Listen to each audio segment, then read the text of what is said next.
தமிழகம் எங்கும் கிளைகள் கொண்ட Annamal institute of hotel management and hospital management படிப்பில் சேர்வதற்கான அட்மிஷன் நடைபெறுகிறது.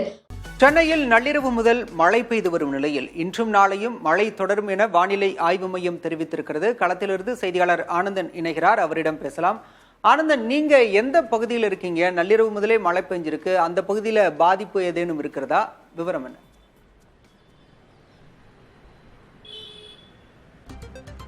பாலா, சென்னையை பொறுத்தவரை தொடர்ந்து மழை இரவு அதிகாலை மழை பெய்தது. சரியாக 8 மணி வரையும் தூறல் இருந்து இருண்ட சூழ்நிலை காணப்பட்டது. தற்போது மழை இல்லை, வெயிலுடைய தொடர் வெயில் காட்ட ஆரம்பித்திருக்கிறது.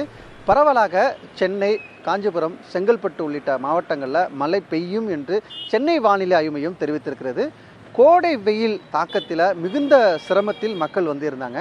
தற்போது இந்த கோடையில் மழை பெய்தன் காரணமாக மக்கள் மத்தியில் நல்ல ஒரு வரவேற்பை பெற்றிருக்கிறது. சரியாக அலுவலகம் செல்லக்கூடிய நேரம் என்பதால் ஒரு சில இடங்களில் மெட்ரோ பணிகள் அந்த கட்டமைப்பு பணி நடந்துகிட்டு காரணமாக போக்குவரத்து நெரிசல் ஒரு சில பகுதியில் இருக்கிறது. மற்றபடி வழக்கம் போல் போக்குவரத்து இல்லாமல் சென்னையில் பூந்தமல்லி சாலை, அண்ணா சாலை இந்த பிரதான சாலையில் வாகனங்கள் சீராக இயங்கி வரக்கூடிய காட்சியை நம்மால் பார்க்க முடிகிறது.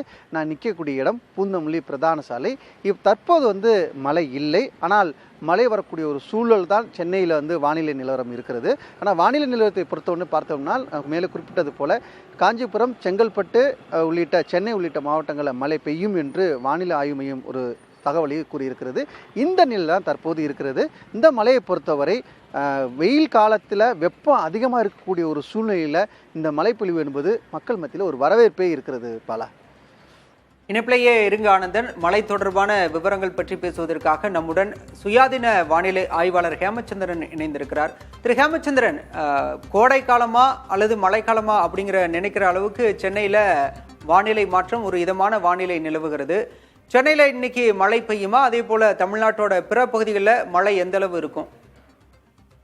குறிப்பாக பார்த்தோம்னா கடந்த 2-3 தினங்களாகவே தமிழகத்தின் பெரும்பாலான மாவட்டங்கள், குறிப்பா வட மாவட்டங்கள், வடக்கு மாவட்டங்கள் மற்றும் மத்திய மாவட்டங்கள், டெல்டா மாவட்டங்கள்ல பரவலாக இடி மின்னலுடன் கூடிய கனமழை பதிவாகும். இதற்கான முக்கிய காரணம் என்ன அப்படின்னு பார்த்தீங்கன்னா, தென்மேற்கு வங்கக்கடல்ல தமிழகம் ஒட்டி நிலவக்கூடிய இந்த காற்று சுழற்சி தான். இந்த காற்று சுழற்சி அடுத்த 24 மணி நேரத்தில் மேற்கு வடமேற்கு திசையில் நகர்ந்து மத்திய ஆந்திரா மற்றும் மத்திய மேற்கு வங்கக்கடல் மற்றும் அதனை ஒட்டிய தெற்காந்திர கடலோர பகுதி நோக்கி நகரக்கூடும் என எதிர்பார்க்கப்படுது. இதன் விளைவாக அடுத்த 2 நாட்களுக்கு தமிழகத்தில் கோடை வெப்பசலன மழை தீவிரமடைந்து காணப்படும் அப்படின்னு எதிர்பார்க்கலாம். இன்றைய தினம், அதாவது மே 19ஆம் தேதி தமிழகத்தின் வட மாவட்டங்கள், டெல்டா மாவட்டங்கள் என 23 மாவட்டங்கள்ல கனமழை பொழிவை நம்ம எதிர்பார்க்கலாம். குறிப்பாக சென்னை, திருவள்ளூர், காஞ்சிபுரம், செங்கல்பட்டு, புதுச்சேரி, விழுப்புரம், கடலூர், மயிலாடுதுறை, காரைக்கால், நாகப்பட்டினம், திருவாரூர், தஞ்சாவூர், திருச்சி, அரியலூர், பெரம்பலூர், கள்ளக்குறிச்சி, கிருஷ்ணகிரி, திருப்பத்தூர், சேலம், தருமபுரி, நாமக்கல் போன்ற மாவட்டங்கள் எல்லாம் இன்று மாலை, இரவு, நள்ளிரவு நேரங்கள்ல இடி மின்னலுடன் கூடிய கனமழைக்கான வாய்ப்புகள் இருக்கு. மழைக்கு முன்னதாக தரைக்காற்று சற்று இயல்புக்கு மாறாக வீசுவதற்கான வாய்ப்புகளும் இருக்கு. ஹேமச்சந்திரன், வங்கக்கடல்ல மேலடுக்கு சுழற்சி காரணமா இதன் தாக்கமா இப்ப மழை பெஞ்சிட்டு இருக்கு. அரபிக்கடல்லே ஒரு வளிமண்டல மேலடுக்கு சுழற்சி உருவாகுமா? அப்படி உருவாகும் பட்சத்துல எந்தெந்த மாவட்டங்களில் மழை இருக்கும், அது எத்தனை நாட்களுக்கு நீடிக்கும்? குறிப்பாக பார்த்தோம்னா தற்போது வங்கக்கடல் பகுதிகளில் நிலவக்கூடிய இந்த காற்று சுழற்சியின் விளைவாக தமிழகத்தில் கோடை மழை தீவிரமடைந்திருக்கு. இந்த மழைப்பொழிவு அடுத்த 2 நாட்களுக்கு நீடிக்கும் அப்படின்னு நம்ம எதிர்பார்க்கலாம். குறிப்பாக இந்த காற்று சுழற்சி தெற்காந்திரா நோக்கி நகரும் போது சென்னையில் மழையின் தாக்கம் படிப்படியாக அதிகரிக்கும். இன்றைய விட நாளை மறுநாள் இரவு நேரங்கள்ல பரவலான மழைக்கான வாய்ப்புகள் இருக்கு. ஏன்னா மேற்கு காற்றின் ஊடுருவல் வலுப்பெறும் என எதிர்பார்க்கப்படுது. அதே போல அரபிக்கடல் பகுதிகளில் மே 22ஆம் தேதி ஒரு காற்றழுத்த தாழ்வு பகுதி உருவாகும் என இந்திய வானிலை மையம் தெரிவித்திருக்கிறார்கள். அந்த தாழ்வு பகுதி உருவாவதில் சற்றே தாமதம் ஏற்படும் என எதிர்பார்க்கப்படுது. அது தாமதம் ஏற்பட்டாலும் தென்மேற்கு பருவமழை இந்த ஆண்டு இயல்புக்கு முன்னதாகவே தொடங்குவதற்கான சாத்தியக்கூறுகள் காணப்படுகிறது. குறிப்பாக பார்த்தோம்னா ஜூன் 1ஆம் தேதி தொடங்கக்கூடிய தென்மேற்கு பருவமழை இந்த ஆண்டு மே 24ஆம் தேதியே தமிழகம், கேரளா உள்ளிட்ட பகுதிகளில் தொடங்கும் என எதிர்பார்க்கப்படுது. இதன் விளைவாக மே 22ஆம் தேதி முதல் கேரளா, கர்நாடகா மற்றும் காவிரி நீர்பிடிப்பு பகுதி, தமிழகத்தின் மேற்கு தொடர்ச்சி மலை பகுதிகளான கோயம்புத்தூர், நீலகிரி, தேனி, தென்காசி, கன்னியாகுமரி உள்ளிட்ட மாவட்டங்கள்ல மழையின் தாக்கம் படிப்படியாக அதிகரிக்கும்.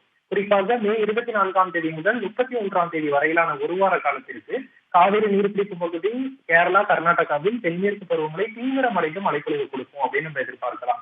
இதன் விளைவாக மேட்டூர் அணை உள்ளிட்ட அணைகள்லாம் அதீத நீர்வரத்தை சந்திப்பதற்கும் வாய்ப்புகள் இருக்கு.